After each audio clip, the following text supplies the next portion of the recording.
سلام دوستان، این بچه ها یه تعداد دیگه از فرشته های حمایتی من هستن. این خانم پاولزه، توپولی خانم، سلطان بانو.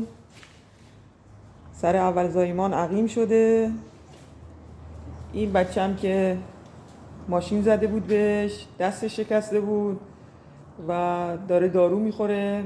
الحمدلله روز به روز حالش بهتره. یه ذره خجالتیه.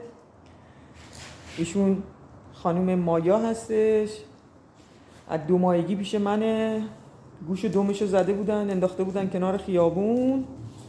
الان 6 سالشه. این آقای کوپره که با تفنگ ساچمه‌ای بهش زده بودن. الحمدلله داروهاش داره تموم میشه، حالش هم خوبه. این خانم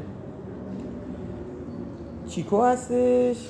گذاشته بودنش توی کیسه زباله، انداخته بودنش تو پارک. البته اون موقع 1 ماش بود، الان 7 ماشه، عقیم شده. آره، اینم از